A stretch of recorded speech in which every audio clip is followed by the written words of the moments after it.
సంబంధించినటువంటి సోదరులు కోరుతున్నాను. దైవజనులు పిలుపు గారికి, అమ్మగారికి నా హృదయపూర్వక దేవుడు మనం దీవించునుగాక. ఆమె కూర్చున్న మీ అందరికీ కూడా నా హృదయపూర్వక తెలియజేస్తున్నాను. దేవుడు మనందరినీ ఆశీర్వదించునుగాక. ఆమె హల్లెలూయా. బాగున్నారు కదా? బాగున్నాం. దేవుని స్తోత్రం చెప్పండి. ఓకే, మంచిది. దేవుడు మిమ్మల్ని అందరినీ ఆయుధ విద్యాలతో, ఆస్తైశ్వర్యాలతో, సంతోష సౌభాగ్యాలతో వర్ధన చేయనుగాక. ఆమె మంచిది. నేటి వాక్య ధ్యానంలోకి వెళ్దాం. పరిశుద్ధ గ్రంథంలో నుండి ద్వితీయోపదేశ కాండం 4వ అధ్యాయము 31వ వచనం. ద్వితీయోపదేశ కాండం 4వ అధ్యాయము 31వ వచనం. నీ దేవుడైన యెహోవా కనికరము గల దేవుడు గనుక నిన్ను చేయి విడువడు, నిన్ను నాశనము చేయుడు. తాను నీ పితరులతో ప్రమాణము చేసిన నిబంధనను మరచిపోడు. ప్రార్థన. పరిశుద్ధుడు ప్రేమగల మా ప్రభు తండ్రి, నీ విలువైన శ్రేష్టమైన అమూల్యమైన పరిశుద్ధ నామానికి వేల వందనములు స్తోత్రం తెలుస్తున్నాం. ఎక్కడ ముగ్గురు కూడి ప్రార్థన చేస్తే వారి మధ్య నేను ఉంటాను. సర్వించి మా దేవుడి స్థానంతో నీ మందిరంలో నీవు ఉన్నావని హృదయపూర్వకంగా మనపూర్వకంగా విశ్వాసంతో నేను స్తుతించి ప్రార్థించి సేవించి ఆరాధిస్తూ నీ వాక్యం ధ్యానిస్తూ ఉండగా ఈ బలమైనటువంటి కార్యాలు మా జీవితాల్లో జరిగించండి. నీ వాక్కు వేలుతోడనే వెలుగు కలుగును. తెలియలేని వారికి తెలివించిన నీ వాక్యం సెలవిస్తున్నది. ప్రశస్తమైన పరిశుద్ధమైన పవిత్రమైన వాక్కుని స్థలంలో వెలుగుపరిచి వాక్య రూపుల స్థలంలో ఉండే కార్యములు జరిగించి నేను మహింపరచు మమ్మల్ని ఆశీర్వదించమని యేసు నామమున ప్రార్థించి వేడుకొనుచున్న మా పరమ తండ్రి. ఆమేన్. ఆమేన్. ఆమేన్. హల్లెలూయా. దేవుడు ఈ పరిశుద్ధ గ్రంథం నుంచి దేవుడు మనతో మాట్లాడను గాక. ఆమె వాక్య గ్రంథంలో ద్వితీయోపదేశ కాండం 4:31లో మనం చదువుకున్న వాక్యంలో నీ దేవుడైన యెహోవా కనికరము గల దేవుడు కనుక నిన్ను చేయి విడువడు, నిన్ను నాశనము చేయుడు. తాను నీ పితరులతో ప్రమాణం చేసిన నిబంధనను మరచిపోడు. దేవునికి మహిమ కలుగుగా. ఇదే మనకు కావాలి. నీ దేవుడైన యెహోవా అంట కనికరము కలిగిన దేవుడు. ఎవరికి నీ మీద కనికరం లేకపోయినా నీవు ఆరాధించే దేవుని యొక్క కనికరం నీ మీద ఉంటుందని దేవుని వాక్యం ద్వారా దేవుడు మాట్లాడుతున్నాడు. చప్పట్లు దేవుని హల్లెలూయా. దేవుని కనికరం మనకు కావాలి. దేవుని కనికరం ఉంటే ఆయన మనం చెయ్యి విడవడు, మనం నశించిపోము. అలాగనే దేవుడు మనతో నిబంధన చేశాడే, మంచి కణాలలో ప్రవేశపెడతానని, మంచి దేశంలో ప్రవేశపెడతానని. ఖచ్చితంగా ఆ దేశంలో దేవుడు మనను ప్రవేశపెడతాడు. నన్ను వారు గట్టిగా చప్పలుతుంది.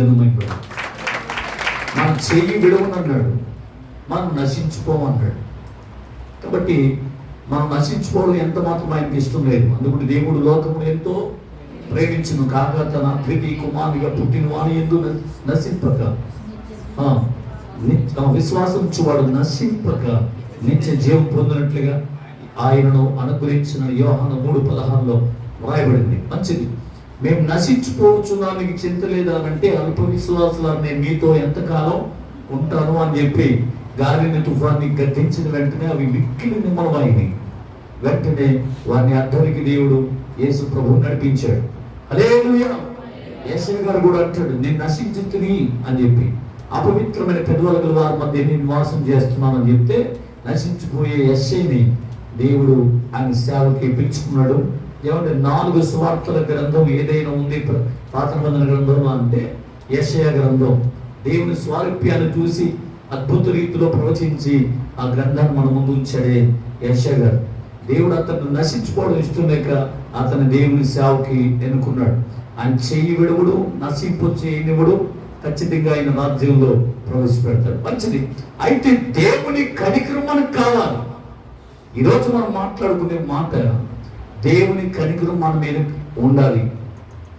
దేవుని కనికరం ఎవరి మీద చూపుతాడు?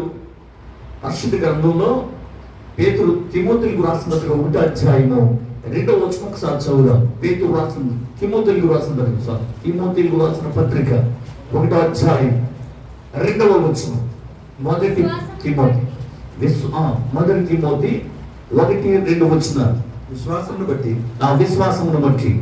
విశ్వాసమును బట్టి 2వ వచనం, నా నిజమైన కుమారుడకు తిమోతికి శుభమని చెప్పి వ్రాయినది మనగా తండ్రి అయిన దేవుని నుండి మన ప్రభు అయిన క్రీస్తు యేసునందు కృపయు కనికరము సమాధానము నీకు కలుగును గాక.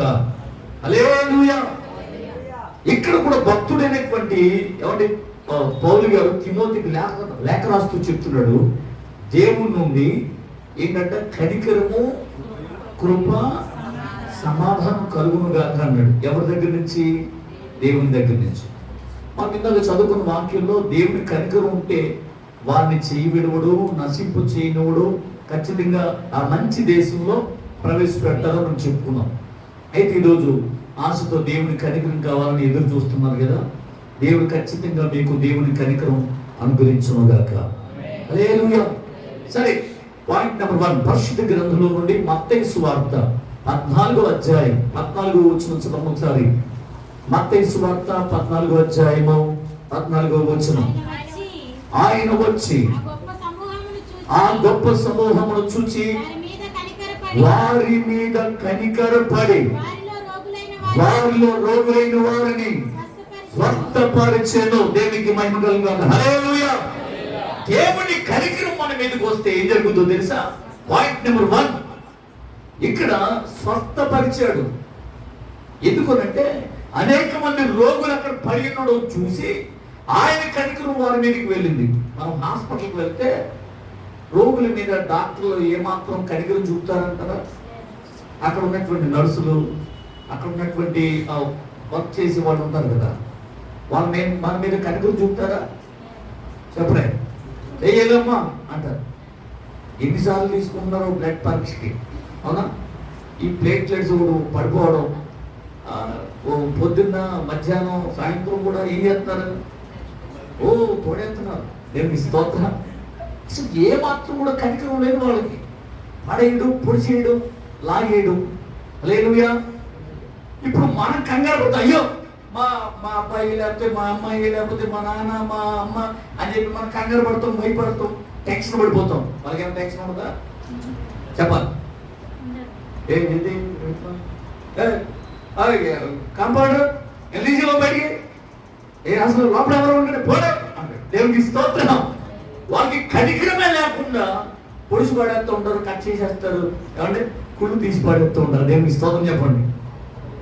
రోగులు కుట్ల కింద పడిపోయారంట. యేసు ప్రభు చూసి వారి మీద ఆయన కనికరం వచ్చింది కాబట్టి రోగులైన వారందరినీ స్వస్థపరిచాడు. హల్లెలూయా. కాబట్టి రోగం వస్తే మనం పట్టించుకున్న వాళ్ళు చాలా తక్కువ. కరోనా వచ్చినప్పుడు ఎవరైనా మనం పట్టించుకున్నారా? అసలు ఎలా ఉన్నామని ఫోన్ ఏమైనా చేశారా? అయ్యి బాబు, కనీసం వాళ్ళ దగ్గర దరిదాపులు కూడా రాలేదుగా, ఎక్కడెక్కడో పాడేశారు. ఉన్నాడో ఏమయ్యాడో కూడా తెలియనటువంటి విషయాలు. ఎవరి మీద ఎవరికి ఏ ప్రేమ ఉందో, బంధువుల యొక్క ప్రేమ ఏంటో, అన్నదమ్ముల ప్రేమ ఏంటో, ఏమండి స్నేహితుడి యొక్క ప్రేమ ఏంటో అన్నీ కూడా బయటపడిపోయింది కదా. అదే మరి దేవునికి స్తోత్రం.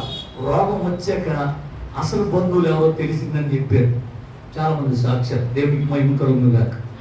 కాబట్టి మనకు రోగం వచ్చే వరకే మన స్నేహితులైనా మన బంధువులైనా ఏమండి ఎవరైనా మన ఆదరిస్తారు, మనకి సహాయం చేస్తారు. రోగం వచ్చిన తర్వాత మన దరిదాపులు కూడా. కానీ యేసు ప్రభు ఎవరిని విడిచిపెట్టేవాడు కాదు. పరిశుద్ధ గ్రంథంలో మార్కు సువార్త 1వ అధ్యాయము 41వ వచనం. మార్కు సువార్త 1వ అధ్యాయం 41వ వచనం. ఆయన కనికరపడి చేయి చాపి వానిని ముట్టెను. హల్లెలూయా. దేవుని కనికరం నీ మీదకి వచ్చే వరకు కూడా నీలో రోగం నిన్ను విడిచిపోదు. దేవుని కనికరం మీదకి వస్తే ఎంతటి వ్యాధి నుండి అయినా ప్రభు నిన్ను స్వస్థపరచగల సమర్థుడు. నమ్మిన వారు కనుక చదవకూడదు. దేవుని హల్లెలూయా. ఆయన స్వస్థపరచు దేవుడు. దేవునికి అసాధ్యమైన కార్యములను మరణకరమైన వ్యాధుల నుండి సహితం దేవుడు బ్రతికించినటువంటి సంఘటన నేటి కాలంలో మనం చూస్తున్నాం. హల్లెలూయా. డాక్టర్ నాపలేదు తీసుకుపో అని చెప్పి పంపేసిన వాళ్ళు కూడా స్వస్థత నొంది మళ్ళా దేవుని మందిరానికి వచ్చి సాక్ష్యం చెప్పే వాళ్ళు ఎంతో మంది ఉన్నారు. దేవుని స్తోత్రం చెప్పండి. హల్లెలూయా. స్వస్థపరచగల సమర్థుడు మన దేవుడు. అయితే దేవుని కనికరం మన మీదకి రావాలి. దేవుని కనికరం మన మీదకి వచ్చే వరకు కూడా మన రోగం మనల్ని విడిచి పోదు. కాబట్టి ఏ రోగం అది? శారీరకమైన రోగమా, ఆధ్యాత్మికమైన రోగమా? రెండు రోగాలు ఉన్నాయి. దేవుని స్తోత్రం చెప్పండి. హల్లెలూయా. ఒకటి శారీరకమైనటువంటి రోగం, రెండవది ఆధ్యాత్మికమైన రోగం. శారీరకమైన రోగం మందులు, డాక్టర్లు ట్రీట్మెంట్ చేసి తొలగించేస్తారు.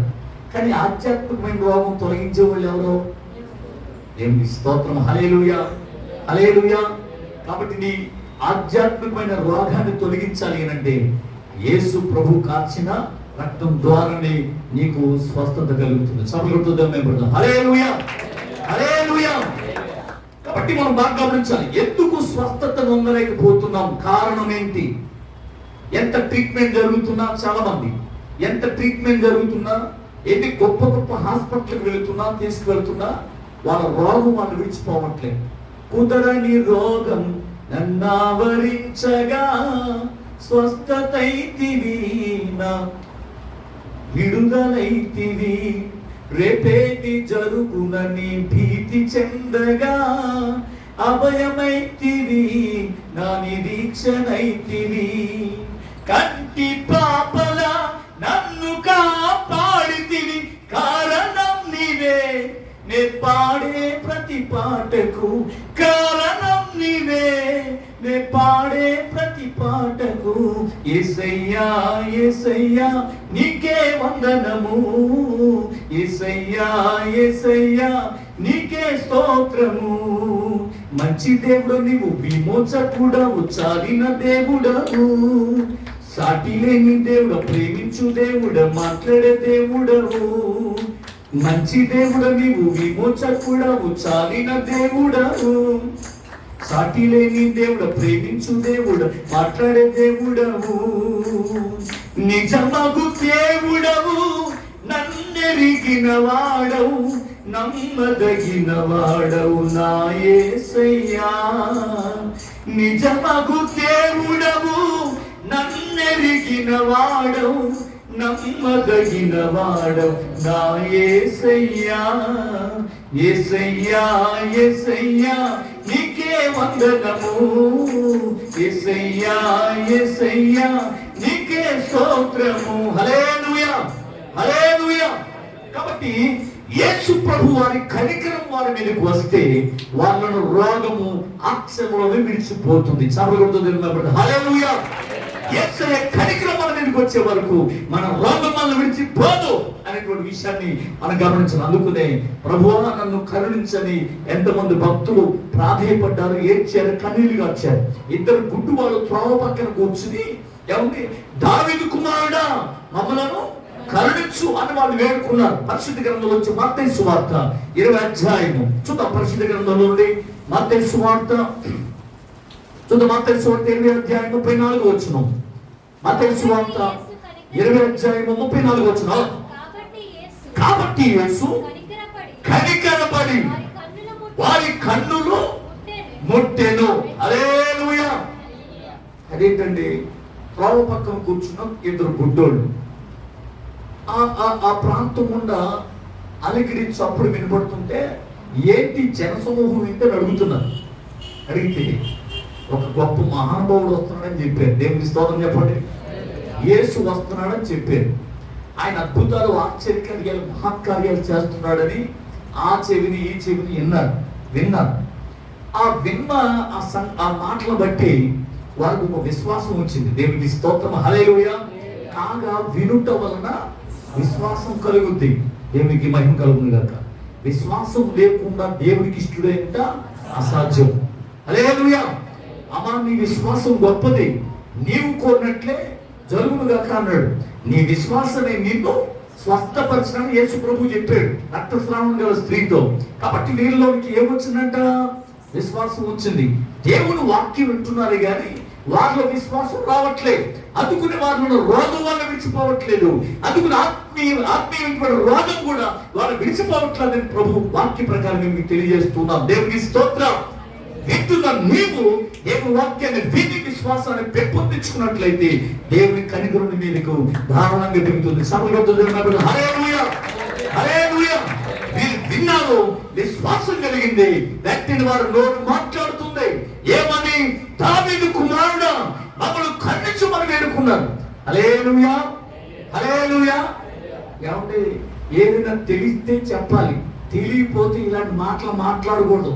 మూసుకుని కూర్చోవాలి, నోరు మూసుకుని. దేవుని స్తోత్రం చెప్పలే. హల్లెలూయా. కాస్త కోస్త తెలిసి తెలియకుండా మాట్లాడితే దెబ్బలు పడిపోతాయి కదా. మరి వాళ్ళు ఏం మాట్లాడారండి? యేసు ప్రభు వచ్చాడు త్రావకుండా. ఆ యేసు ప్రభు అని పిలవడానికి యేసయ్యా మమ్మల్ని కరుణించంటే బాగుండు.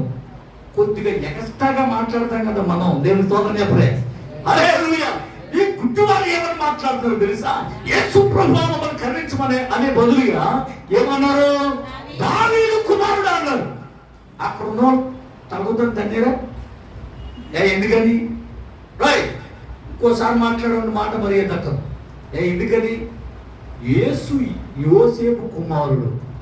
మరి ఎవరని పిలుస్తున్నారు? దావీదు కుమారుడు. ఊరుకుంటారేంటి? పోలు తీసేదా? దీనికి స్తోత్రం చెప్పలే. తెలిస్తే మాట్లాడ, తెలియకపోతే మాట్లాడకూడదు, మౌనంగా ఉండాలా. దేవునికి స్తోత్రం చెప్పలే. కానీ వీళ్ళు వాక్యాన్ని విన్నటువంటి విశ్వాసులు లేఖనాల మీద విశ్వాసం కలిగిన వారు, ప్రవచనాల మీద విశ్వాసం కలిగిన వారు కాబట్టి ఆ ప్రవచన సారమే యేసు ప్రభు అని ఆలోచన చేసి వెంటనే వారు పిలుస్తున్నారు దావీదు కుమారుడు అని. మత్తయి సువార్త 1వ అధ్యాయం 1వ వచనంలో అక్కడ రాయబడినటువంటి వాక్యం ఏమని? అబ్రహాము కుమారుడైన దావీదు కుమారుడైన యేసుక్రీస్తు వంశవాళి. దేవుని స్తోత్రం చెప్పనే. అది చాలా మంది లేఖనాలు ఎత్తి ప్రార్థన చేస్తారు. ఆ ప్రార్థన దేవుడు ఆలకిస్తాడు. దేవుని స్తోత్రం చెప్పలే. హల్లెలూయా. వాక్యం విని విశ్వాసం పెంపొందించుకుని ఎవరి లేఖనాల మీద ప్రగాఢమైన విశ్వాసం, నమ్మకం కలిగి ఉంటే ఖచ్చితంగా ఆయన నీ వైపు తిరుగుతారు. కోటంజబల్లి. హల్లెలూయా. ఎంతమంది జనసమూహం యేసు వెనకాలబడుతున్నా యేసు వారి వైపు తిరిగి వారిని నా యొద్దకు తీసుకురమ్మన్నాడు. చెప్పారు. అదొక తీసుకొచ్చారు. దేవునికి స్తోత్రం. యేసు వెంటనే వాళ్ళని స్వస్థపరిచాడు. కొట్టండి బుక్ చెప్పండి. కాబట్టి నేను చెప్పే మాట, దేవుని కనికరం మన మీదకి రావాలంటే హల్లెలూయా లేఖనాన్ని పఠించాలి, పాటించాలి, దాని ప్రకారంగా ప్రవర్తించాలి, విశ్వాసం పెంపొందించుకోవాలి. అప్పుడు యేసు మన వైపు తిరుగుతాడు. దేవుని స్తోత్రం చెప్పండి. అర్థమైంది కదా? ఇప్పుడు దేవుని కనికరం ఎవరి మీద చూపుతాడు? రోగులపై ఆయన కనికరం. కాబట్టి రకరకాల రోగాలతో బాధపడుతున్నాం. సీజనల్ గా చాలా వ్యాధులు వస్తూ ఉన్నాయి. అవునా? వాతావరణం మారే ప్రతి సీజన్లో కూడా ఏం కలుగుతుంది? విశ్వంలో ఏదైనా తేడా జరిగితే అది మన మీద చూపిస్తుంది ముందు. దేవుని స్తోత్రం చెప్పండి. హల్లెలూయా. అవునా? కాబట్టి ఏది జరిగినా, విశ్వంలో ఏది జరిగినా ముందు ఎవరి మీద చూపిస్తుంది? మనిషి మీదే. కాబట్టి బాగా గమనించారు. కానీ రకరకాల కొత్త వ్యాధులు వస్తున్నాయి. మొన్ననే నేను ఓలో చూశాను. జపాన్లో అంట ఒక కొత్త వైరస్ వచ్చిందంట. ఏమంటే దేవునికి స్తోత్రం, 48 గంటలు చచ్చిపోతున్నాడండి. ఎంత టైం లేదు? హల్లెలూయా. ఇంక టైం లేదంట. 48 గంటలు చనిపోతున్నాడంట. దానికోసం డ్రోన్లు పెట్టి ఏమన్నా ఏ దోమ అంట, దోమ కొడుతుందంట ఒక చోట, ఆ దోమను చంపడానికి డ్రోన్లు పెట్టి అక్కడ ఏం చేస్తున్నారు? మందు జరుగుతున్నారండి. ఇంకోటి ప్లేగ్ వ్యాధి అనేటువంటి వ్యాధి వచ్చింది. ఎప్పుడో అందరు పెద్దోళ్ళకి తెలుస్తుంది. ఆ ప్లేగ్ వ్యాధికి వేసినటువంటి వ్యాక్సిన్ ఉందే, అది పనిచేస్తుందంట ఒక తెగులికి. కొత్తగా వ్యాక్సిన్ పుట్టించడానికి సమయం లేదు. కాబట్టి రకరకాల వ్యాధులు పుట్టుకొచ్చే కాలంలో మనం బ్రతుకుతున్నాం. ఏది ఎప్పుడు సంభవిస్తుందో మనకు తెలియదు. కానీ మన వైద్యుడు యేసు ప్రభు ఉండగా మనం భయపడవలసిన పని లేదు. హల్లెలూయా, హల్లెలూయా. ఆయన కనికరం రోగుల మీద ఉంది కాబట్టి ఆ రోజు రోగులు స్వస్థత పొందారు. నేటి కాలంలో కూడా స్వస్థత పొందుతూనే ఉన్నారు. దేవునికి మహిమ కలుగును గాక. నెక్స్ట్ నెక్స్ట్ రెండవదిగా పరిశుద్ధ గ్రంథంలో నుండి మార్కు సువార్త 5వ అధ్యాయం 19వ వచనం. ఎవరి మీద ఆయన కనికరం చూద్దాం. పరిశుద్ధ గ్రంథంలో నుండి మార్కు సువార్త 5వ అధ్యాయం 19వ వచనం. ఆయన వానికి సెలవీయగా వారికి సెలవీయగా మీ ఇంటి వారి యొద్దకు వెళ్ళి మీ ఇంటి వారి యొద్దకు వెళ్ళి ప్రభువుని యందు కనికరపడి ఉన్నాడని నీకు చేసిన కార్యములన్నిటిని వారికి తెలియజెప్పమనెను. వాడు వెళ్ళి దేవునికి మహిమ కలుగునుగా. హల్లెలూయా. ఇక్కడ ఉన్నటువంటి వ్యక్తి ఎవరో తెలుసా? శాన అనే దెయ్యం పట్టుడు. శాన అంటే ఆ మాటకు అర్థం ఏంటి? 2000 కంటే ఎక్కువ దెయ్యాలని అర్థం. ఏంటంట? ఎన్ని దెయ్యాలు? ఒక దెయ్యంతోనే బాధపడలేకపోతున్నాం. ఒక ఆవునంట మానసికమైన రోగం వచ్చిందని తీసుకెళ్ళారంట హాస్పిటల్కి. దేవునికి స్తోత్రం చెప్పలేదు. హల్లెలూయా. ఆవిడ ఒక ప్రైవేట్ సంస్థ ఆవిడ మీద బాగా ఏం చేశారు, ప్రయోగం చేస్తే అసలు ఏంటి ఈమెలో ఏం ఆలోచనలు ఉన్నాయంటే ఆవిడ అనుకుంటుందంట అందరికన్నా మంచోడు మా నాన్నే, ప్రపంచం అందరికంటే గొప్పోడు మా నాన్నే. దేవుని స్తోత్రం చెప్పలే. హల్లెలూయా. అందరికన్నా ఎక్కువగా ప్రేమించే మనిషి ఎవరన్నా ఉన్నారంటే మా అమ్మే. దేవుని స్తోత్రం చెప్పలే. అర్థమవుతుందా? అర్థం చేసుకోండి. తెలుగులో చెప్తాను ఇది, ఇప్పుడు చెప్తున్నాను. దేవుని స్తోత్రం చెప్పలే. నెక్స్ట్ తర్వాత అందరికన్నా తెలివైనది తనేనని కూడా ఊహించుకుంటుందంట. ఎవరు? ఆమె. అంటే నిర్వహించినటువంటి టెస్టుల్లో బయటపడినటువంటి రిజల్ట్స్ అర్థమైందా? ఆవిడ మీరు కదండి, ఆవిడ కూడా చెప్తున్నాను ఇదేదో మగపక్షి ఆడవాళ్ళకి వ్యతిరేకంగా మాట్లాడుతున్నాను అనుకోవచ్చు. నేను మీ పక్షమే కొట్టడం చెప్పగలిగా. మా ఊళ్ళు మామూలుగా వదలు. నేను దేవుని స్తోత్రం చెప్పండి. నాకు ఎక్కడ నొక్కలకు నొక్కేస్తాను. దేవుని స్తోత్రం. మీరు అలాగే ఉన్నాడు, కంగారు పడకండి. హల్లెలూయా.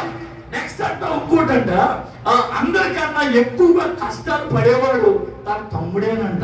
స్తోత్రం చెప్పండి. నెక్స్ట్ తర్వాత అంట అందరికన్నా కిరాతకమైనటువంటి వ్యక్తి ఎవరన్నా ఉన్నారంటే తన ఆడబడిచేనంట. నేను స్తోత్రం చెప్పలే. హల్లెలూయా.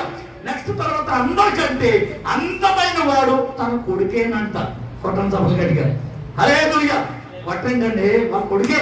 ప్రపంచంలో అందగాడు ఎవరన్నా ఉన్నారంటే వాళ్ళ కొడుకే, వాళ్ళ కూతురే. దేవుని స్తోత్రం. నెక్స్ట్ తర్వాత అందరికన్నా ఎక్కువగా విజయం సాధించేది ఎవరన్నా ఉన్నారంటే వాళ్ళ చెల్లెలు మొగుడే. నేను కాదు, నేను నిర్వహించిన దాంట్లో టెస్టులో బయటపడిన విశేషాలు. దేవుని స్తోత్రం. ఆ తర్వాత ప్రపంచంలో అందరికంటే చెడ్డవాడు, అబద్ధాలు కోరు, పనికి మాలోడు, పనికి రానోడు ఎవరన్నా ఉన్నారంటే వాళ్ళు ఆయనే. ఇప్పుడు చెప్పండి, ఇది సర్వేలో బయటపడిన అసలైన సిసలైన రిజల్ట్. దేవుని స్తోత్రం చెప్పండి.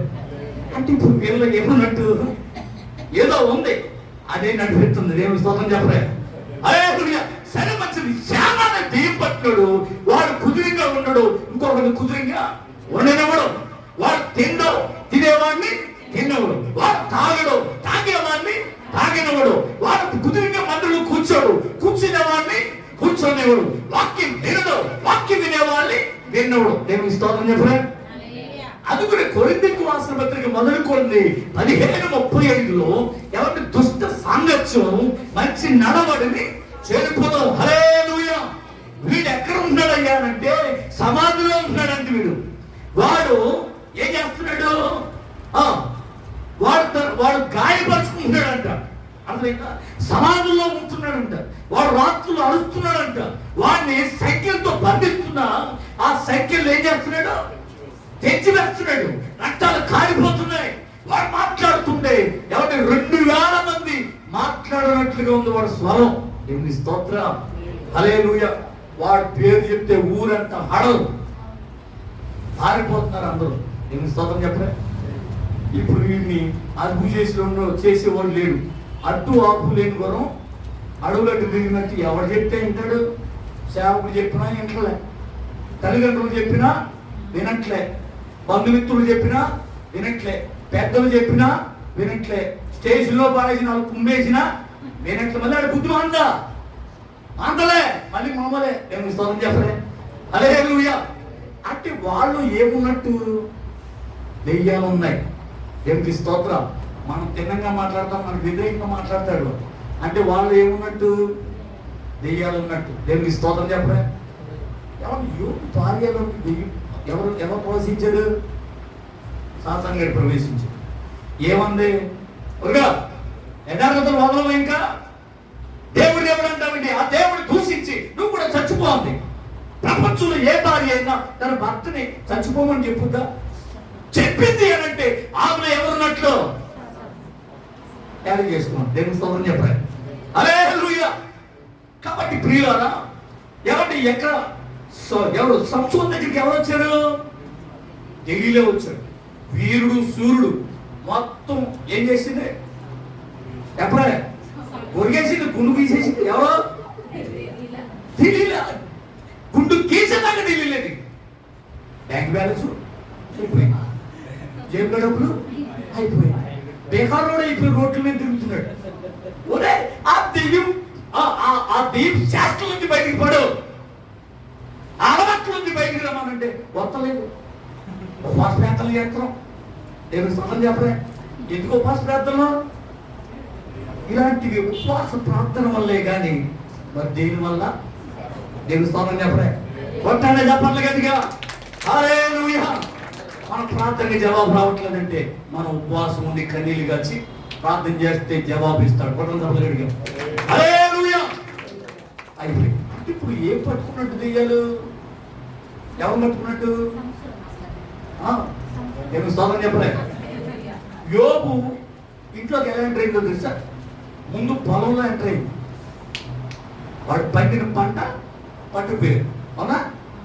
ఓకే.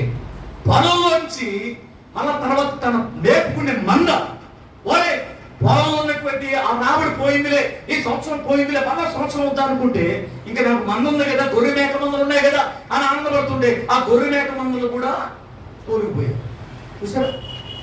అరే అని అనుకున్నాడు. ఫైనాన్షియల్ గా నష్టం వచ్చింది.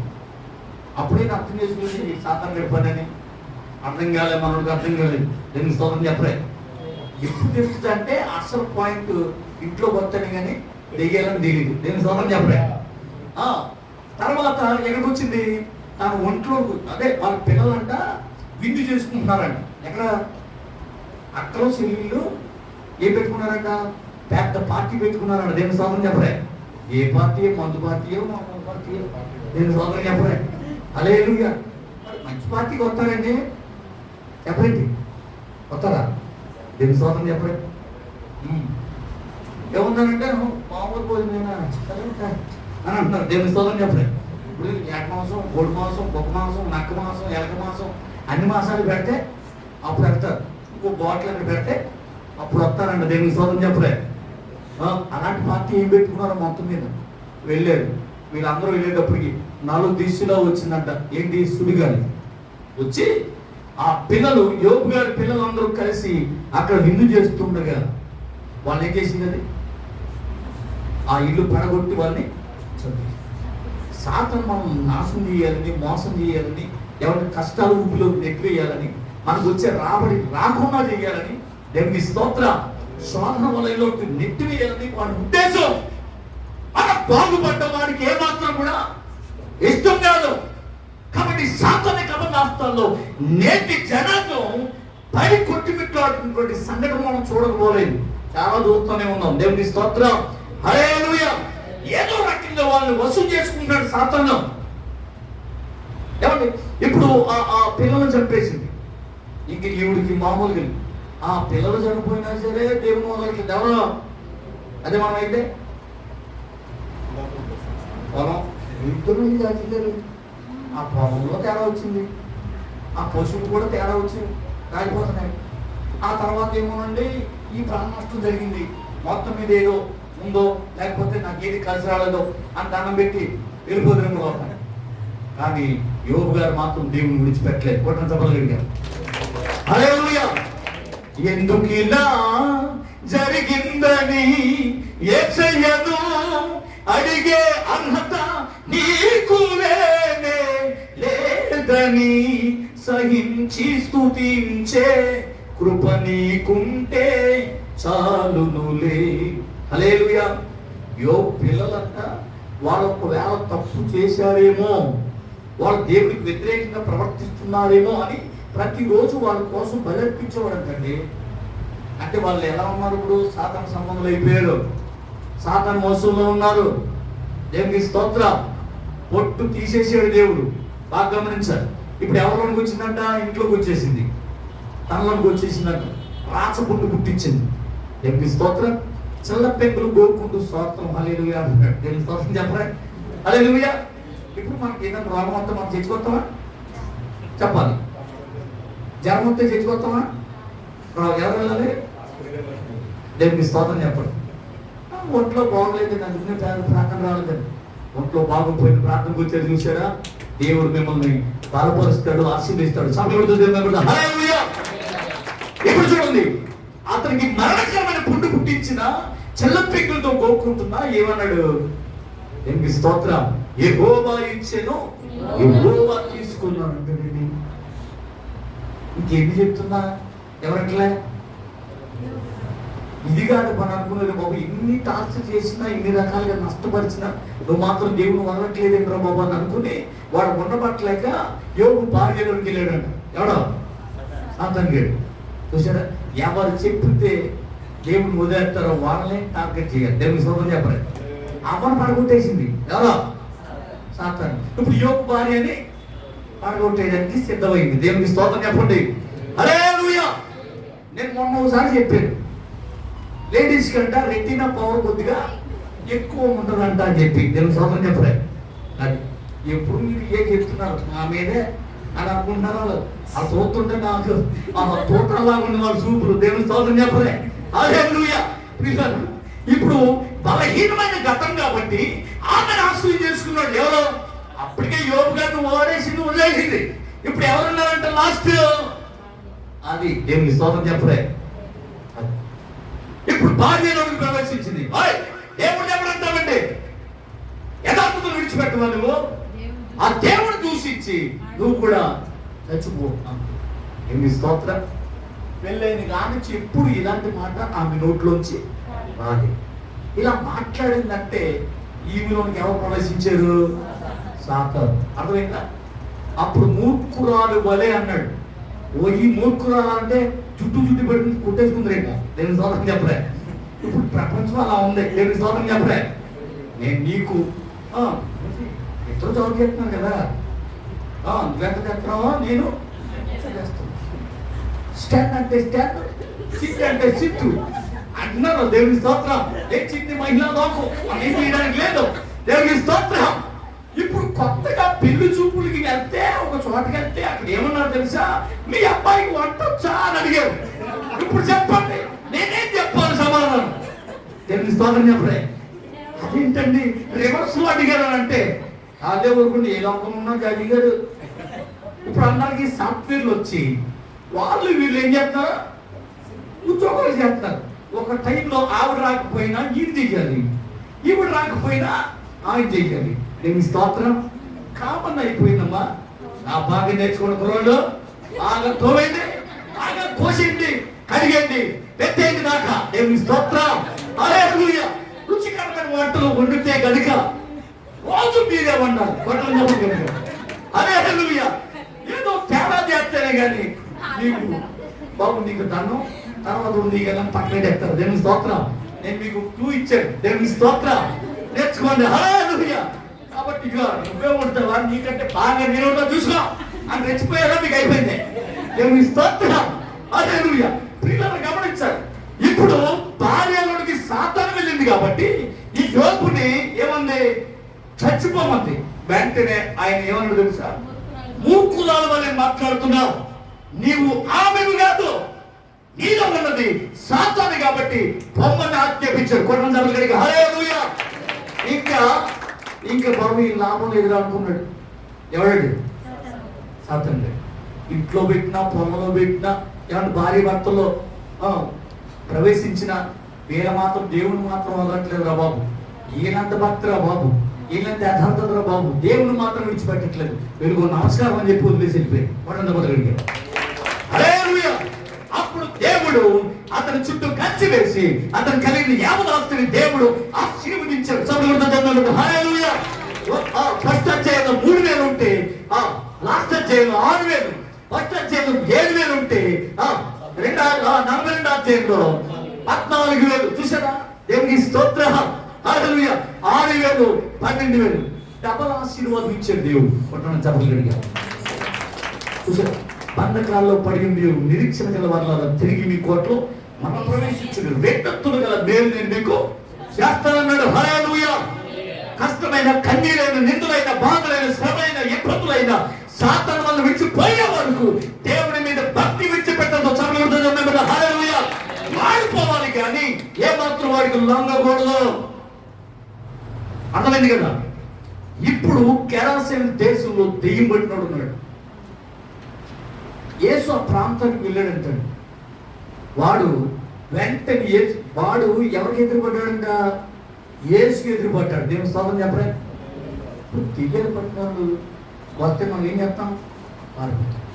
ఒకసారి నేను చెప్పాను, మా మీటింగ్లు జరుగుతున్న టైంలో పోస్టులు అంటించడానికి సుమారుగా ఒక 35 మంది కుర్రాళ్ళు ఈ పోస్టులు అంటించడానికి అన్ని ఊళ్ళు జిల్లా నలుమూలకి డిస్ట్రిబ్యూట్ చేస్తారు. వాళ్ళు ఏం చేశారంటే అన్ని తిరిగి 22 గంటలకల్లా వచ్చేయండి అన్న. అన్ని తిరిగి వచ్చేసారు 2 గంటలకి. దేవుని స్తోత్రం. వాళ్ళు పాపం చాలా మంది భోజనం చేయకుండా వెళ్ళారంట. దేవుని స్తోత్రం. చేసినా సరే ఎనగా పని చేస్తే ఏముంటుంది? లోపల ఎనకలో తిరుగుతాయి కదా. అందుకని వీళ్ళందరికీ శుభ్రంగా పాలన చేశాను. దేవుని స్తోత్రం.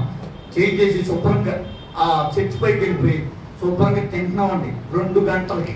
ఇప్పుడు 2 గంటలకి తాడేపల్లిగూడ నుంచి ఒక కుర్రోడిని ఏమంటే ఆటోలో పెట్టుకుని తీసుకొచ్చారు. వాడి నాన్నకి ఇప్పుడు అంత పొడుగు నేను చూడలే. ఎంత పొడుగు పెట్టాడు అంటున్నాడు. ఎంత పెద్ద క్యాన్లేస్తుంటే ఈ కుర్రోళ్ళందరూ బేగ ఆడిపోయారంటే అయ్యి బాబాయ్ ఇంకేముంది బాబోయ్ అని. ఆ పేరు బాలాజీ. దేవుని స్తోత్రం. బాలాజీ. వాడేం చేస్తాడు అనుకుంటారు? మెకానిక్. తాడేపల్లిగూడలో మెకానిక్, కార్లు మెకానిక్. అతను షెట్టు పక్కన ఏముంది? శ్మశాన వాటిక ఉంది. రోజు మధ్యాహ్నం 1 గంటకి శ్మశాన వాటికలోకి వెళ్ళి ఆ సమాధి పక్కన పడుకుంటున్నాడు. అలా రోజు 4 రోజులు చేస్తున్నాడు అంట. వీడేంటి కరెక్ట్గా 1 గంటకి వెళ్తున్నాడని చెప్పి ఆ పక్కన ఉన్నవాడు వాడు కూడా కాసేపు లోపలికి వెళ్ళి చూశాడంట. వెళ్తున్నాడు అనుకుంటాడు కదా. ఇవి 2 చూసినప్పుడు నాడు సమాధి పక్కన పడుకున్నాడంట. ఒరే నీకు ఇదే పోయే కదా అన్నాడంట. తప్పని లేచి మాట్లాడకుండా బండి వేసుకుని ఇంటికి వెళ్ళిపోయాడు. ఇంటికి వెళ్ళిపోయిన తర్వాత ఆ రాత్రి ఏమంటే తెల్లారి గంటల 2 గంటలకి దెయ్యం బట్టి ఆ దెయ్యం బట్టి నుండి పరిగెత్తుకుని తీసుకొచ్చారు. దేవుని స్తోత్రం. ఆటో తిరగబడిపోద్దేమో అనుకున్నారు. ఆటో అటు నుంచి తిప్పేస్తున్నాడు. ఆ కుర్రోడు ఎలా ఉంటాడు అనుకున్నాడు? సన్నగా ఉంటాడు. 10 మందిని కాలేసి ఇచ్చిరేస్తున్నాడు అంతే. ఇప్పుడు ఆ చూసేటప్పుడు, ఆ సిచ్యువేషన్ చూసేటప్పటికి ఈ కుర్రలందరూ ఏంటి ఈ బాబోయ్ ఇంకా అని చెప్పి ఏకమేకలు ఆడిపోతున్నారు. ఎప్పుడు చూడలేదు. ఏది ఈ దెయ్యాలు వదిలించు. మా అమ్మగారికి ఆవిడకి ఎక్కడికో మీటింగ్కి వెళ్ళి వచ్చి అప్పుడే పడుకున్నారు. నీరసంగా ఉంది. అదే నీరసంగా ఉన్నారు, అప్పుడే పడుకున్నారు అని చెప్పి నేను చర్చిలకు నడిచేదని చెప్పి చర్చిలకు తీసుకెళ్ళిపోయి ప్రార్థన చేస్తున్నాను. రెండురా ప్రార్థన చేస్తాం మోకరించండిరా అంటే వచ్చిన అమ్మగా బాధేస్తాడేమో అని చెప్పి వాళ్ళు మళ్ళీ దరిదాపులు మొత్తం కొట్టు మా ఇంటికాడ ఉన్నాడు. చర్చికి లేదు. దేవుని స్తోత్రం. నేను ఇల్లు మోకరించి ప్రార్థన చేస్తున్నాడు. నెత్తి మీద చేతులు వచ్చి నూనె పెట్టి ప్రార్థన చేస్తుంటే వాడు వేడి మాటలు అంటున్నాడు. అంత పడుకున్నవాడు ఏమైపోయాడు? పడిపోయి సుమారుగా 20 నిమిషాలు హాయిగా తొక్కెక్కి నిద్ర అవుతున్నాడు. దేవుని స్తోత్రం. ఏమైపోయిందని చెప్పి వీళ్ళు ఏం చేస్తున్నారు? బాలాజీ అంటున్నాడు. కొరకే చేస్తున్నాడు. నాకు చాలా రోజులు నిద్ర లేదంటాడు. 20 నిమిషాలు ఆడ మనసు పడుకున్నాడు. దేవుని స్తోత్రం. నేనన్నా వాడు ఏం పోలేదు, బాగానే ఉన్నాడు. కానీ హాస్పిటల్ తీసుకుపోతాం అంటున్నారు వాళ్ళు. సచ్చడుకున్నాడు పడిపోయాడు. అది ఏదో అయ్యింది మొత్తం. ఈ పాస్టర్ గారు ఏదో చేసాడు. ఆడేదో అయిపోయాడని చెప్పి కూడా వచ్చినాడు అన్యులు. ఆ పట్టుకుని తీసుకెళ్ళి దాంట్లో పడేసి తీసుకెళ్ళిపోతే హాస్పిటల్ అప్పుడే చెప్పా హాస్పిటల్ తీసుకెళ్దామంటే ఎక్కడ తీసుకొచ్చారని చెప్పి పక్కనోడు పెద్ద కేకలేసి చెప్తున్నాడు. దేవుని స్తోత్రం. యేసుప్రభు కాలంలో కూడా యేసుప్రభు స్వస్థపడితే అక్కడ ఉన్న వాళ్ళని అంటారంట. ఏమని? ఈయన ఎక్కడ తీసుకొచ్చారు, ఈయన పోయాడేమో అని. దేవుని స్తోత్రం. కాబట్టి నేను అన్నాను కేకలేకండి. ఆరోకన్నాడు పడుకున్నాడు. ఆడ పట్టిన దెయ్యం వదిలేసింది, నేను కంగారు పడకండి అని చెప్పి. అప్పుడు ఆమె కాసేపు కూర్చున్నారు 20 నిమిషాలు.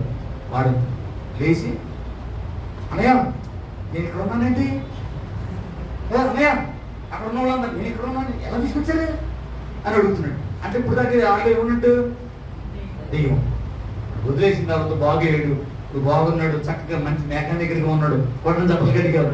హల్లెలూయా హల్లెలూయా. ఆ రోజును వదిలి దెయ్యము ఈ రోజు వరకు కూడా రాలేదు. అప్పుడు వాడి పాటలో, వాడి చేష్టలో, వాడు అలవాట్లన్నీ కూడా చాలా తేడాగా ఉండేయంట. వాళ్ళ తల్లి సాక్ష్యం చెప్పింది, దేవునికి మహిమ కలుగుతారు. కాబట్టి ఎవరిలో ఏ దెయ్యాలు ఉన్నాయో ఎవరికి తెలియదు. దేవునికి స్తోత్ర. ఇప్పుడు దెయ్యాలు పట్టిన వారి మీద ఆయన కనికరం. కాబట్టి దెయ్యాలు పట్టిన వారి మీద ఎవరి కనికరం? దేవుని కనికరం వస్తుందని వాక్యం చెప్తుంది. ఒకసారి నేను దేవాలయంలో చోటకి వెళ్తే ఒక అమ్మాయికి ఏం దెయ్యం పట్టింది. పడితే చీపురు గట్లకి బాగా చేస్తున్నారు, ఎవరిని దెయ్యం పట్టినాడు. ఆవిడ అడుగుతాండి, ఈ పిల్లర్లన్నీ నొక్కేశారు, ఈ కట్ చేసేసారు. ఇలా పిల్లలు నొక్కానంట దెయ్యం ఆరిపోతాడు. ఈ పిల్లలు 2 కూడా నొక్కేస్తారు, రక్తం కొల్లైపోయింది. అప్పుడు మేము ప్రార్థన చేయడానికి వెళ్ళాం దురదృష్టికి. ఇది నేను సీనియర్ ఒక ఆయన, నేను జూనియర్ని. వెళ్ళాం వెనకాల అసిస్టెంట్ పాస్టర్గా. దేవునికి స్తోత్ర. వెళ్ళేటప్పటికి అక్కడ దెయ్యాలు పట్టిన పెద్ద పెద్ద కేకలు బొబ్బలు కింద ఉన్నారు. నేను ప్రార్థన చేస్తే వెళ్ళి ఇంట్లో ఆవిడ ఇంట్లో ఉంది, వాళ్ళ అన్నిలు. ఇవి లేదు కదా అని చెప్పి వచ్చేస్తున్నాం. అరుపులేని పడుతున్నాం. ఏంటంటే ఏదో దెయ్యం పట్టినాడు, మనకెందుకు లేని వెళ్ళిపోతున్నాడు మా సీనియర్. ఆ కేకట్టరేమో ఇంటికి వచ్చి వెళ్ళిపోదామని వెళ్ళిపోతుంటే మా కంగారు నాకు కూడా, బాబు నాకు ఇలాంటి గొడవ ఎందుకు బాబు, మమ్మల్ని బాధేస్తారేమో, తీసుకెళ్ళిపోతాను మొదలెడతారేమో, మమ్మల్ని బాధేస్తారేమో అని చెప్పి మేము వెళ్ళిపోతుంటే పాస్టర్లు వచ్చారా అన్నారు. దేవునికి స్తోత్రం. హల్లెలూయా. పాస్టర్లు వచ్చారా అనేది అప్పుడు మా గుడిలో రాయకపోయింది. ఇప్పుడు కొత్త ప్రార్థన చేయడం కూడా పెద్దగా రాదు. అలాంటప్పుడు వెళ్తే ఎలా ఉంటుందండి?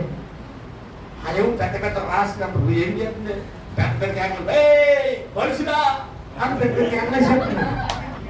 ఆవిడ ముందర ఆవిడేమో నాకు 4 గంటలు ఉంటుంది.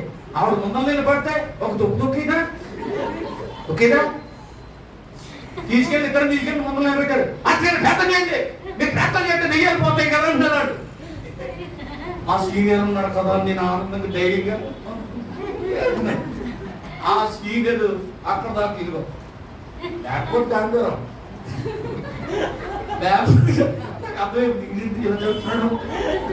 చేస్తాను అనుకున్నది. ఆడికెళ్ళి దేవా స్తోత్రం అంటాడు బైబిల్ ఎత్తి. పెద్ద కేకలేసేస్తున్నారు.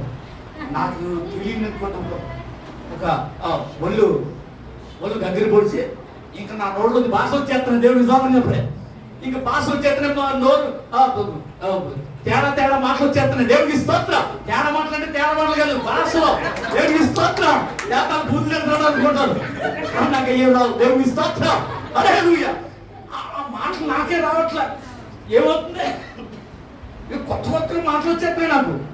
వెళ్ళిపోయి నెత్తి మీద చేతి గురించి ప్రార్థన చేసేస్తున్నాను. దేవుడికి స్తోత్రం. ప్రార్థన చేసి వేడి మాటలు అంటారు. నేను పెద్ద కేకలతో ప్రార్థన చేసేస్తుంటే అప్పుడు ఆవిడ పడిపోయింది. ఎవరని అడిగితే మీనా దేవాలయంలో మీనా ఫ్యాక్టరీలో ఆవిడ ఫలానా ఆవిడని చెప్పింది. ఓహో దీనికి పోయే కలరాను ఇది పట్టిందా అని అంటారు పక్కనోడు. నాకు మానమనసు వచ్చేస్తుంది. అంటున్నాను. దేవుని స్తోత్రం. ప్రార్థన చేశాను, ఆవిడ పడిపోయింది. కాసేపటికి మాకు ఆర్థిక సెట్ కూర్చారు. స్తోత్రం చెప్పారు. కూర్చోమన్నారు. ఎక్కడ సోఫా సెట్ నేను కూర్చోమన్నారు. ఆర్థిక సెట్కి వచ్చారు. మాకు ఇసురుగానే తీసుకున్నారు. దేవుని స్తోత్రం. అయ్యి బాబు ఇలాంటి కార్యాలు చేస్తే మాకు ఇలాంటి సకార్యం చేస్తారనుకున్నాను. దేవుని స్తోత్రం. హల్లెలూయా. లేకపోతే వీధిలో వెళ్ళే సామాన్యుల్లాగా మమ్మల్ని లెక్కించారు. ఇప్పుడు ఏం చేస్తున్నారు మాకు చెప్పాలి. అదలా పెట్టండి అంటే పట్టుకుంటున్నారు, ఇదిలా అక్కడ పెట్టండి అంటే పెట్టేస్తున్నారు. అంటే మా ద్వారా దేవుడు కార్యాన్ని చేశాడు కాబట్టి దేవుని స్తోత్రం చెప్పండి. హల్లెలూయా. నిజంగా ఆవిడ 1.5 నిమిషాలు లేచింది. ఆ తర్వాత నేను ఈ రక్త కొల చూసి ఆ జుట్టు అంతా పీకేశారు. ఇది ఎంత పీకేశారు, మొత్తం తెంపేశారు జుట్టు. మరి ఇలా పట్టుకుని నీకు పోయే కాలంలో గోడేసి కొట్టేస్తున్నారు. ఆ టైంలో వెళ్ళాం. దేవుడు మహాకృప దెయ్యాన్ని వదలగొట్టాడు. కొట్టడం హల్లెలూయా. కాబట్టి దెయ్యాలు పట్టిన వారి మీద దేవుని కనికరం వచ్చింది. వచ్చింది కాబట్టి శానా పట్టిన దెయ్యం విడిచిపోయింది. చమటతో హల్లెలూయా. యేసు ప్రభువు వారితో చెప్తున్నాడు, ఆయనని మీరు కనిగిరి పడ్డాడని ఏం చేయమన్నాడు? నీకు చేసిన కార్యములను వారికి తెలియజేయమని చెప్పాడు. దేవునికి స్తోత్రం. నెక్స్ట్ మూడవదిగా ఇంకో మాట చెప్పి ఇంకో చేసుకున్నాం. పరిశుద్ధ గ్రంథంలో వచ్చే లూకాసు సువార్త 7వ అధ్యాయం 13వ వచనం. లూకాసు సువార్త 7వ అధ్యాయము 13వ వచనం. ప్రభు ఆమెను చూచి ఆమె యందు కనికరపడి ఏడవద్దని ఆమెతో చెప్పెను. దగ్గరకు వచ్చి ఆమెను ముట్టగా ఆ మోయిచున్న వాళ్ళు నిలిచారు. కొట్టంగా హల్లెలూయా. చూడండి, ఒక పేద విధవురాలు యొక్క కుమారుడు చనిపోయాడంట. అర్థమవుతుందా? చనిపోతే ఇరుగు పొరుగు వాళ్ళు, బంధువులు, స్నేహితులు అందరూ వచ్చి ఆ కుర్రోని పాడ మీద పెట్టి మోసుకుని వెళ్తున్నారు సమాధి కార్యక్రమం కోసం. దేవునికి స్తోత్రం. హల్లెలూయా. ఇప్పుడు ఆ పాడి పక్కనే నడుస్తుందంట వారి తల్లి కన్నీరుతో. నాకు ఆధారం ఒక్కడే కొడుకు, ఈ కొడుకు చనిపోయిన బాధతో ఆమె కుమిలిపోతూ వేదనతో కన్నీళ్లు గారుతూ ఆమె అడుగులు వేస్తూ ఉంటే యేసు ఎదురు పడ్డాడు. హల్లెలూయా. యేసు ఎదురు పడేంత వరకు నీలో దెయ్యం విడిచిపోదు. అర్థమైనా? పక్క పక్కన ప్రార్థన రమ్మంటే వస్తాను అని అలా తప్పించుకుని తిరగడం కాదు. దైవజనం దగ్గరికి వచ్చి ఏం చేయాలి? చెప్పి ప్రార్థన చేయించుకుంటే దెయ్యాలు పోతాయి. ఎదురు పడాలి. ప్రార్థన, పాటలు, దర్శనాలు, వరాలు, ఫలాలు అనేటువంటి ఆ అనుభవాల్లోకి వస్తూ ఉంటే మనలో ఉన్న దెయ్యాలు ఏమైపోతాయి? ఏమికి ఎదురు పడాలి. తర్వాత ఇక్కడ ఎవరు ఎదురుపడ్డారు? పాడి ఎదురుపడినంత ఎవరికే?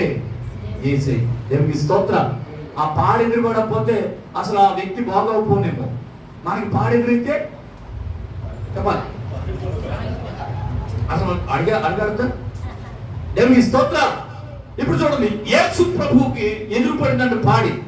అప్పుడు యేసు ప్రభు అంతమందిలో అందరిని చూడొచ్చుగా. ఆయన దృష్టి కన్నీళ్లు గార్చే ఆ తల్లి మీద పడింది. కోటంజబలు కలిగి కన్నీళ్ళు కార్చడం ఏమాత్రం ప్రభువుకి ఇష్టం. నువ్వు కార్చిన కన్నీరు చూసి నీ మీద కన్నీరు పడతాడు. జాలిపడే దేవుడు. కోటంజబలు కలిగి దావీదు కార్చిన కన్నీటి కంట పరుపు తేలిపోతుందంట. నా కన్నీళ్ళు నీ కవలిలో ఉంచాడని చెప్తాడు. దేవునికి స్తోత్రం. నీ బుడ్డులు లెక్కించి ఉన్నావు, నీ కవలను చేర్చావు అని చెప్తాడు. దేవునికి స్తోత్రం. కాబట్టి మన కన్నీటిని చూసి మన మీద కనిగిరి పడతాడు. ఇప్పుడు ఆ పేద విధవరాల యొక్క కుమారుడు చనిపోయిన వేదనతో కన్నీరు కారుతున్నటువంటి ఆమె వైపు చూశాడు. ఆమె కన్నీరు చూసి ఆమె మీద కనిగిరపడి పాడిని పట్టుకున్న వెంటనే పాడి మీద ఉన్నవాడు, మోయబడుతున్నవాడు లేచి కూర్చుని మాట్లాడుతున్నాడంట. నేను స్తోత్రం చెప్పరా? అప్పుడు ఎలా ఉంటుందమ్మా చెప్పాలి. ఇప్పుడు పాడి తీసుకెళ్తున్నారు. ఆ పాడి ఏం చేస్తారు? నూనె రాసి, నీళ్ళు పోసి, పౌడర్ రాసి, బట్టలు వేసి, పౌడర్ రాసి, పూలు దండేసి, పువ్వులు చల్లి పెట్లో పెట్టేస్తారు కదా. పెట్టేసిన తర్వాత అప్పుడు జడుతూనే రాస్తారు. జడుతూనే దండ ఎన్ని చేస్తున్నారు. మొత్తం మీద పాడి మీద వేసి కట్టేసారు. మొత్తం మోసుకెళ్తున్నారు. వీళ్ళు జడుతూనే ఉంటారండు. ఈ భయాన్ని బట్టే యేసు ప్రభు ఎదురుపడి పాడిని పట్టుకున్నాడంట. వెంటనే దాని కూడా కూర్చొని మాట్లాడుతుంటే ఏం చేస్తారంటే పాడి పడేసి ఇంకా పరుగు ఒక లేదన్నా.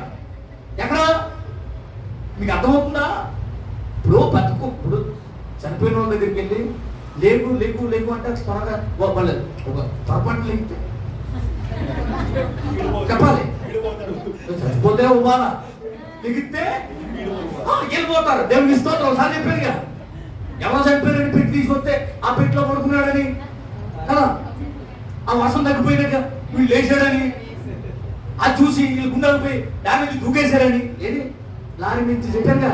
మరి చెప్తే మనకు టైం అయిపోతుంది. దేవుని స్తోత్రం. కాబట్టి పాడి పట్టుకెళ్తుంటే ఆ పాడి మీద ఉన్నవాడు కూర్చుని మాట్లాడుతున్నాడంట.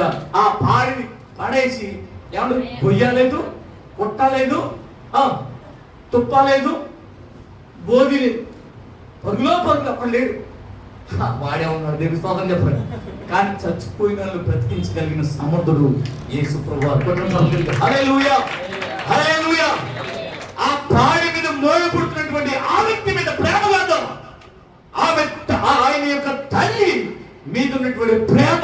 దేవుని స్తోత్రం. ఆమె కాచిన కన్నీరు చూశాడు. నీ తల్లిదండ్రులు కన్నీరు చూస్తాడు, వారి కన్నీరు చూసి నిన్ను బాగు చేస్తాడు, వారి కన్నీరు చూసి నిన్ను విడిపిస్తాడు, వారి కన్నీరు చూసి నిన్ను మరణం నుండి తప్పిస్తాడు. చెప్పగలుగుతుంది. హల్లెలూయా, హల్లెలూయా. కాబట్టి ప్రియులారా, మనము కన్నీరు కార్చడం ఏ మాత్రము దేవునికి ఇష్టం లేదు. వెంటనే జాలి కలిగినటువంటి వాడు ఆయన కనికలు చూపుతాడు. నువ్వు పడే శ్రమ నుంచి దేవుడు నిన్ను విడిపిస్తాడు. అందుకనే ఈ భర్త దగ్గర కార్చిన కన్నీటికి జవాబు ఉందో లేదో తెలియదు. నీ పిల్లల దగ్గర కాల్చిన కన్నీటికి జవాబు ఉందో లేదో తెలీదు. నీ భార్య దగ్గర కాల్చిన కన్నీటికి జవాబు ఉందో లేదో తెలీదు. నీ అధికారుల దగ్గర, నీ యాజమాన్యం దగ్గర నువ్వు కాల్చిన కన్నీటికి వారు ఒకవేళ నీ మీద కనికలు చూపారో లేదో తెలియదు. కానీ నా దేవుడి దగ్గర కాల్చిన ప్రతి కన్నీటి బతుకి దేవుడు గొప్ప జవాబు ఇస్తున్నాడు. హల్లెలూయా, హల్లెలూయా. దేవుడి మందిరానికి వచ్చి కాల్చిన ప్రతి కన్నీరు కూడా ఆయన చూస్తాడు. ఖచ్చితంగా నీ మీద కనికలు చూపుతాడు. నువ్వు పడే శ్రమ నుండి, నింద నుండి, బాధ నుండి, సమస్య నుంచి దేవుడు విడుదల కలిగిస్తాడు. హల్లెలూయా. నెక్స్ట్ తర్వాత పరిశుద్ధ గ్రంథంలోని మత్తయి సువార్త 15వ అధ్యాయం 32వ వచనం. మత్తయి సువార్త 15వ అధ్యాయం 32వ వచనం.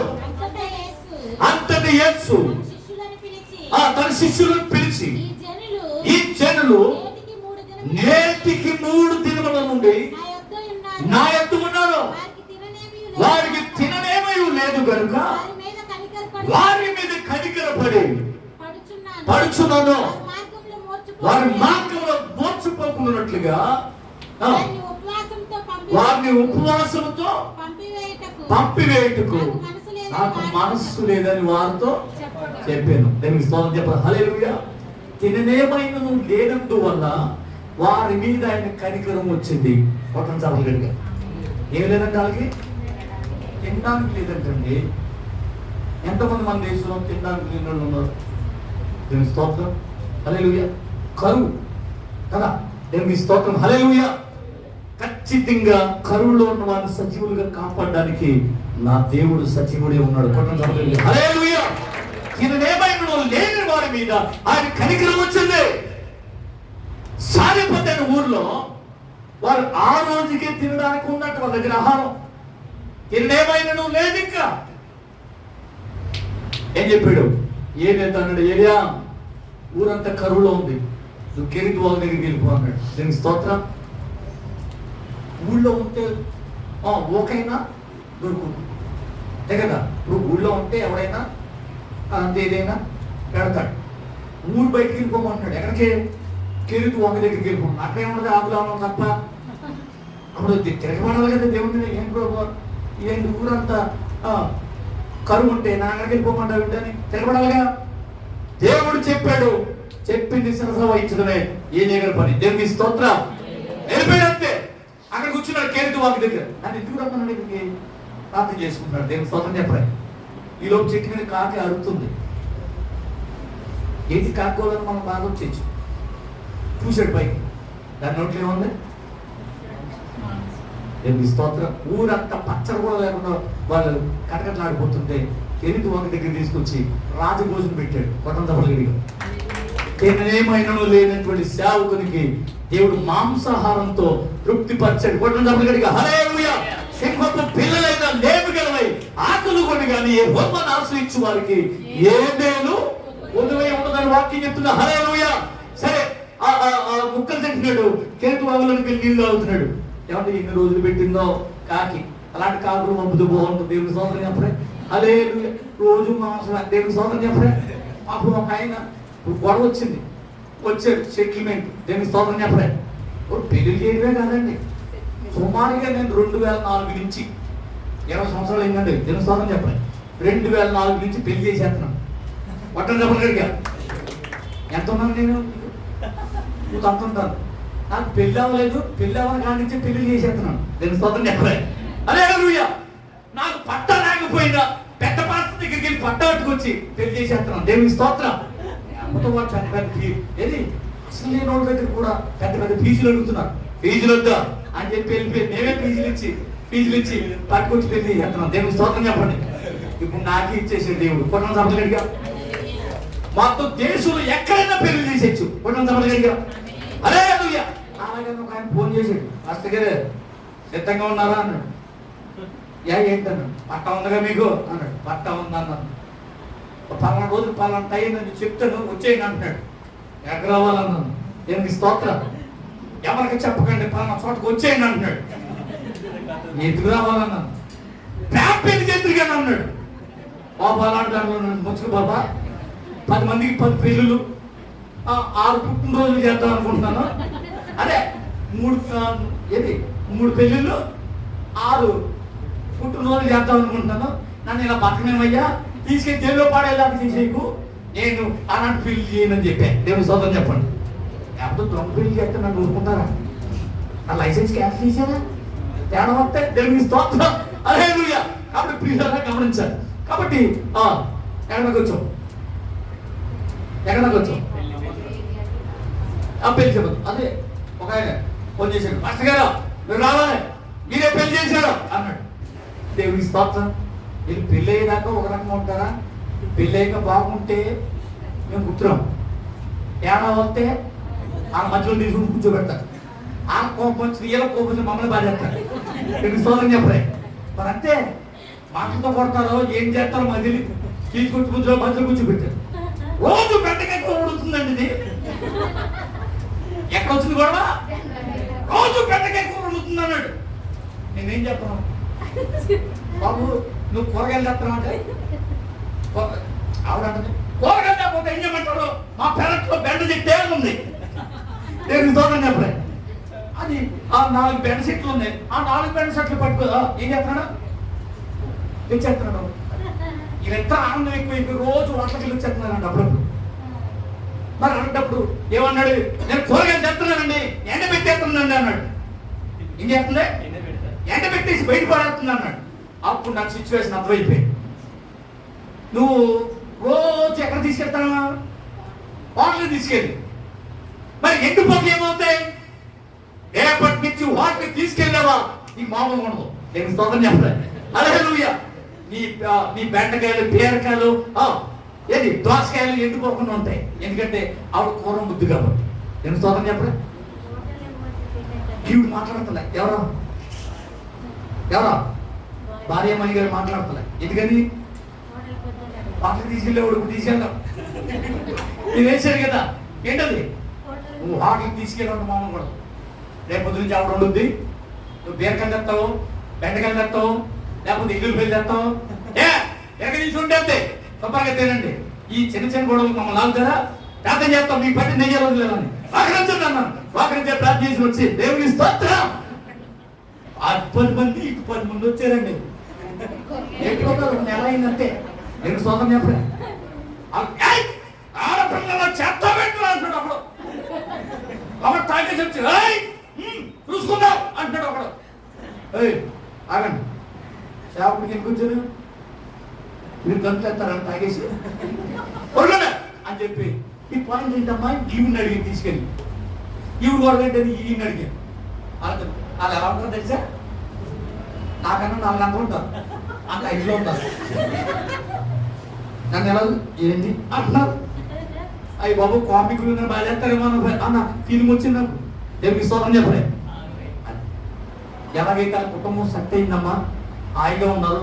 ఇప్పుడు ఇద్దరు కలిపి హైదరాబాద్ వచ్చేస్తారంట. కుటుంబ సభ్యులకి హల్లెలూయా. అక్కడ ఉంటే మాకు గొడవ వచ్చేస్తారంటే చుట్టూ గొడవ పెట్టేస్తున్నారండి అన్న.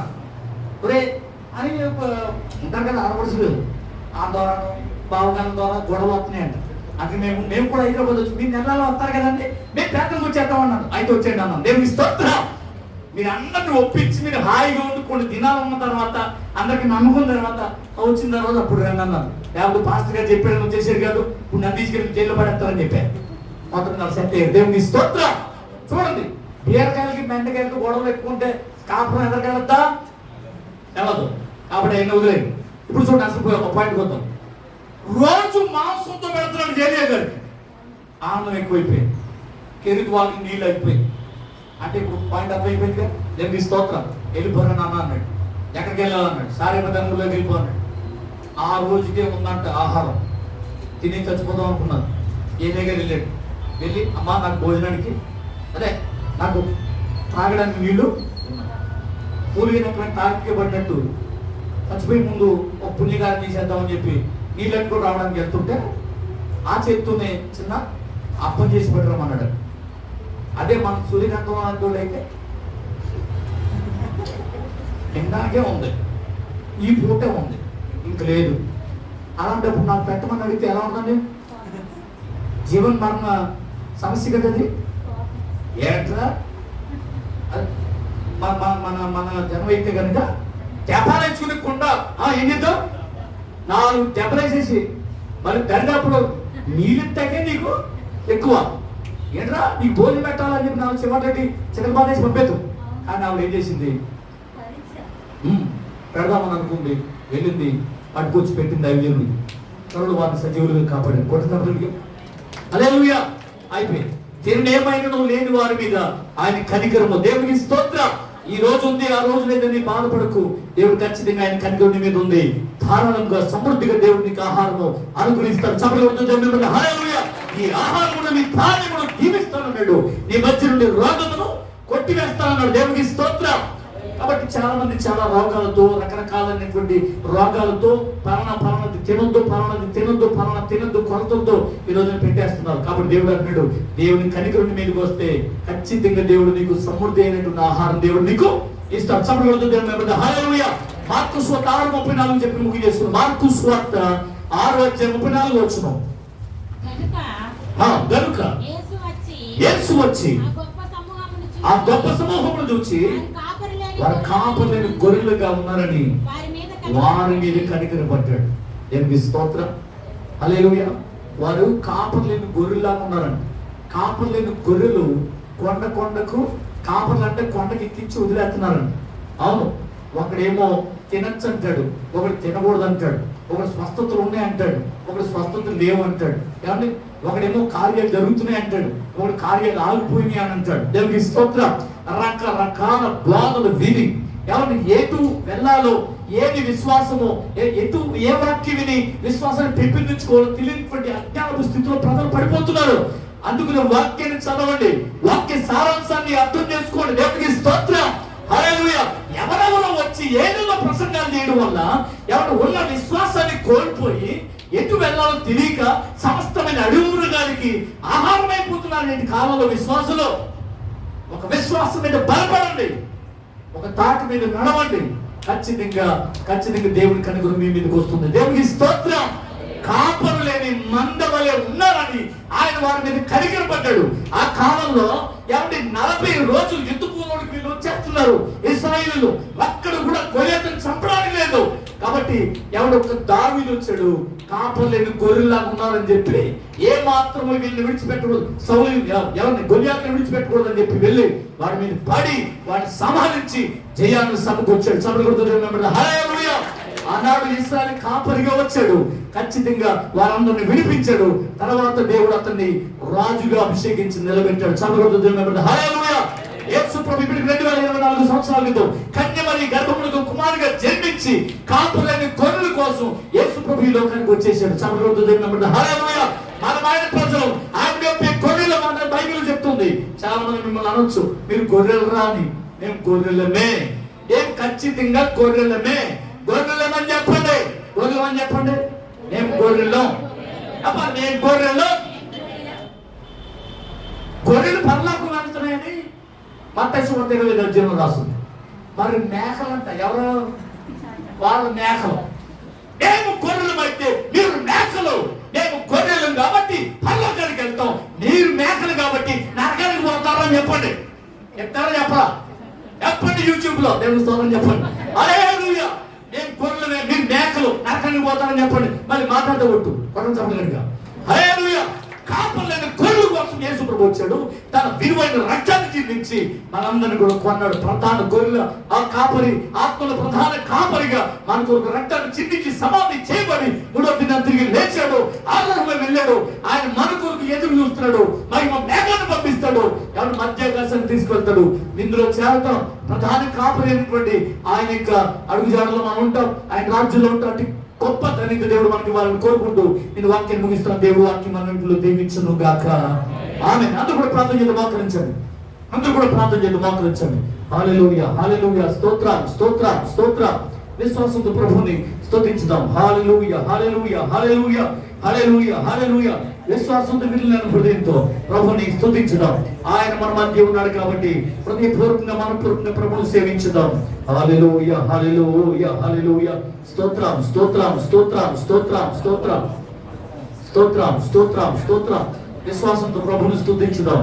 హల్లెలూయా, హల్లెలూయా, హల్లెలూయా. కృప కనికరములు గల దేవ కృపతో నింపుము. కృప కనికరములు గల దేవ కృపతో నింపుము. కృపతో నింపుము. మము కృపతో నింపుము. కృపతో నింపుము. మము కృపతో నింపుము. కృప కనికరములు గల దేవ కృపతో నింపుము. కృప కనికరములు గల దేవ కృపతో నింపుము. చాచిన బాహు గలవారా చేరితిని వార సన్నిధికి. చాచిన బాహు గలవారా చేరితిని వార సన్నిధికి. కృప కనికరములు గల దేవ కృపతో నింపుము. కృప కనికరములు గల దేవ కృపతో నింపుము. కృపతో నింపుము. అప్పుడు కృపతో నింపుము. యేసునికి స్తోత్రం. కృపతో నింపుము. అప్పుడు కృపతో నింపుము. కృప కనికరములు గల దేవ కృపతో నింపుము.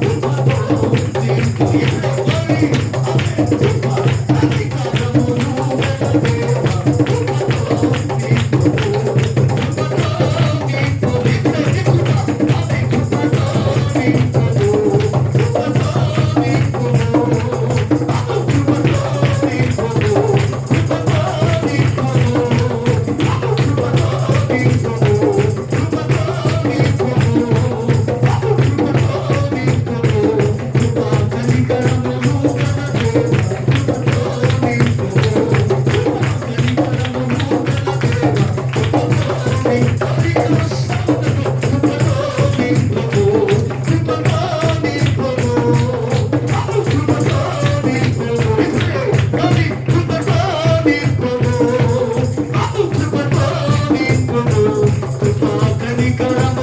గల దేవ కృపతో ఆయన కృప కనికరం కలిగిన దేవుడు కాబట్టి ఖచ్చితంగా ఆయన కనికరం మన మీద దేవుడు చూపాలని విశ్వాసంతో ప్రభువుని వేడుకుందాం. ఒకవేళ వేదనతో పడి ఉన్నావా, రోగంతో పడి ఉన్నావా, ఖచ్చితంగా దేవుని కనికరం నీ మీదకి రాబోతుంది. పరిశుద్ధ గ్రంథంలో వ్రాయబడిన సామెతల గ్రంథం 28:13 సెలవిచ్చినట్లుగా అతిక్రమంలో దాచిపెట్టుకున్న వాడు వర్ధిల్లాడు, వాటిని ఒప్పుకుని విడిచిపెట్టిన వాడి కనికరము పొందేదరు అని. అవును, ఒకవేళ పాపంలో శాపంలో లోకానుసారంగా బ్రతుకుతున్నావేమో, దేవుని దగ్గర విశ్వాసంతో తీర్మానం తీసుకో. దేవాని కనికరం నా మీదకి రావాలి. ఆనాడు దుఃఖపడి వారి మీద కనికరం వచ్చింది. అందుకునే పాడి మీద ఉన్న రోగి, పాడి మీద ఉన్నటువంటి మరణించిన వ్యక్తి బ్రతికాడు. దేవా నీ వాక్యం సేవిస్తోంది. తినడేమైనా లేని వారి మీద ఆయన కనికరం. ఆర్థికపరమైన ఇబ్బందులతో సతమతమవుతూ కరువులు ఇబ్బందులు పడుతున్న వారి మీద ఆయన కనికరం వచ్చింది. ఏ స్థితిలో పడి ఉన్నావో, ఏ పరిస్థితులు ఉన్నావో, ప్రయాణం చేస్తున్నావో, ఆర్థికంగా ఆరోగ్యపరంగా ఈ మానసికంగా ఎంతో ఒత్తిడితో వేదనతో బాధల్లో ఇబ్బందులు ఉన్నవి, ఖచ్చితంగా ఈరోజు దేవుని కనికరం మీద రాబోతుంది. హృదయపూర్వకంగా దేవుని వేడుకుందాం. హృదయపూర్వక విశ్వాసంతో నీ కనికరం నా మీదకి రావాలి ప్రభువుని వేడుకుందాం. ఆయన అత్యంత జాలి కృప కనికరం కలిగిన దేవుడు. ఆయన చెయ్యి విడువడు, ఆయన ఏమాత్రం నశింప చేయడు. ఆయన నిన్ను ఆయన రాజ్యంలో తీసుకువెళ్తాడు అని ఆయన వాక్యం తెలియజేస్తూ ఉంది. విన్నటువంటి నీవు వాక్యాన్ని కనుగొని నీ జీవితాన్ని సరి చేసుకున్నట్లయితే ఖచ్చితంగా దేవుని కనిలోని మీదకి వస్తుంది. నీలో ఉన్న అతిక్రమం, నీలో ఉన్న పాపం, నీలో ఉన్న ద్వేషం, నీలో ఉన్న అసూయ ఏదైతే ఉందో అదంతటినీ కూడా తొలగించుకున్నట్లయితే ఈరోజు ప్రత్యేకమైనటువంటి అభిషేకంతో నింపుపోతున్నాడు. కనికరాన్ని నీ మీద చూపించబోతున్నాడు. దేవుని అడుగుదాం విశ్వాసం. ప్రభువా, ఈరోజు నీ సన్నిధిలో విశ్వాసంతో హృదయపూర్వకంగా మనపూర్వకంగా ప్రార్థన చేస్తున్నాం. వీళ్ళందరి మీద దర్శించాలి. అన్నాడు దెయ్యాలు పట్టిన వారి మీద నీ కనికరం వచ్చింది. అవును ప్రభు, దెయ్యాలు పట్టిన వాడిని వాటిని ఎవరు శాపలేకపోయారు, ఎవరు వాటిని వశం చేయలేకపోయారు, ఎవరు అతన్ని స్వాధీనపరచలేకపోయారు, సాధువు చేయలేకపోయారు. కానీ ఇప్పుడు వాడి కనికరం అతని మీదకి వెళ్ళింది కాబట్టి దెయ్యముల నుంచి విడిపించారు. అవును ప్రభు, ఎవరు కూడా తన కుమారుడు బ్రతికించలేకపోయారు. కానీ నీ కనికరం ఆమె మీద వెళ్ళింది కాబట్టి ఆమె కన్నీరు చూసి కనికరపడి ఆమె కుమారుడు బ్రతికించారు. దేవ కాపర్లని గొర్రెలుగా ఉన్నారని వారి మీద నీకు కనికరం వెళ్ళింది. అవును ప్రభు, కాపర్లేని గొర్రెలని చెదరబడుతున్నారేమో. ఒకవేళ నీ మందిరానికి రాకుండా దేవ కాపర్ అడుగుజాడలో నడవకుండా ఈ వాక్యానికి అనుగుణంగా వాళ్ళ జీవితాన్ని సరి చేసుకోకుండా లోకానుసారంగా లోకపు అలవాట్లతో, లోకపు బుద్ధులతో, లోకపు కుయుక్తులతో ప్రవర్తిస్తున్నారు. వారి మీద నీ కనికరం రానివ్వని కోరుతున్నాను. విశ్వాసంతో ఈ రోజు నీ సందులో తీర్మానం చేసుకున్నటువంటి బిడ్డలతో మీరు మాట్లాడమని కోరుతున్నాం. బలమైన కార్యాలు వారి జీవితాలు జరిగించారు. నీ కనికరం వస్తే మేము నశించిపోము. నీ కనికరం మా మీదకి వస్తే నువ్వు చెయ్యి విడవవు. నీ కనికరం మా మీదకి వస్తే ఖచ్చితంగా మంచి దేశం మమ్మల్ని ప్రవేశపెడతావు. కాబట్టి నీ కనికరం కోసం మేము ఎదురు చూస్తున్నాం. దేవ, మా మీద నీ కనికరం ఉంచి మమ్మల్ని బలపరిచి ఆయుధాలతో, ఆస్తైశ్వర్యంతో, సంతోష సౌభాగ్యాలతో వర్ధిల్లని అభిషేకం ధారాళంగా అనుగ్రహించమని వచ్చిన బిడ్డలందరూ వారి కుటుంబాలు ప్రత్యేకంగా దీవించాలి. ఆశతో, విశ్వాసంతో, సమయమైన ఆశతో నీ వాక్యాన్ని విన్నారనైనా ఎవరిని విడిచిపెట్టుగా అందరి జీవితంలో మీరు జరిగించి సాక్షిగా పెట్టుకుందామని పిలుపు గారిని వారి ఇంకా తల్లిని, సహోదరులు వారికి ఇచ్చిన కుటుంబాలు దర్శించి నీ సేవ పరిచయం బలంగా నిలబెట్టుకుని నడిపించుకున్నామని అనేకులకు ప్రయోజనకరమైన పాత్రగా నీ కుమారుని వాడుకోమని వచ్చిన సంఘ బిడ్డలు, విశ్వాసులు, యవనస్తులు అందరినీ బలపరచమని రాజ్య వ్యాప్తి కొరకు సాధనలకు వాడుకోమని యేసు నామమున ప్రార్థించి వేడుకుంటున్నాం మా పరమ తండ్రి. ఆమేన్. ఆమేన్. అందరికీ